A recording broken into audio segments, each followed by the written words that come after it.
ضلع بارہمولہ کے ٹنگمرگ میں اسپیشل فارسٹ ڈویژن اور سب ڈویژن گلمرگ ایڈمنسٹریشن نے ایک خصوصی پروگرام کا انعقاد کیا، جس کا مقصد جموں و کشمیر پولیس میں وطن کی خدمات میں اپنی جان قربان کرنے والے اہلکاروں کی یادگار کے طور پر ان کے ناموں کے تحت ایک پیڑ نصب کرنا تھا۔ پروگرام کے دوران مارے گئے اہلکاروں کے خاندانوں کو بھی مدعو کیا گیا، ان کی قربانیوں کو خراج عقیدت پیش کیا جا سکے۔ تحصیلدار ٹنگمرگ اور کنزر بھی اس موقع پر شرکت کی۔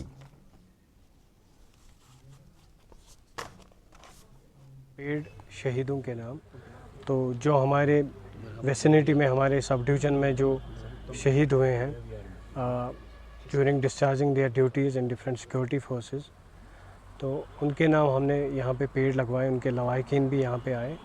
تو یہ ایک ایونٹ، ایک پیرلل ایونٹ آج کی ڈیٹ میں تھا جی۔ آج کے دن کے حساب سے ہماری شہید وطن کے لیے ہوئے ہیں، ان کے نام پہ جگہ جگہ پہ جہاں سے وہ تعلق رکھتے ہیں وہاں پہ ایک پیڑ لگایا جائے ان کے نام پہ۔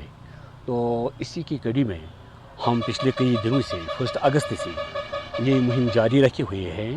تو ڈپارٹمنٹ آف پولیس نے ہمیں ایک فہرست اس میں پرووائڈ کر لی تھی۔ تو جتنے سارے اس ہمارے ٹنگمرگ تحصیل میں ہمارے وطن کے لیے سب ڈویژن ٹنگمرگ کی میں بات کروں گا، جو شہید وطن کے لیے ہوئے تھے، تو ان کے آبائی گاؤں میں چاہے اس میں کوئی بڑگام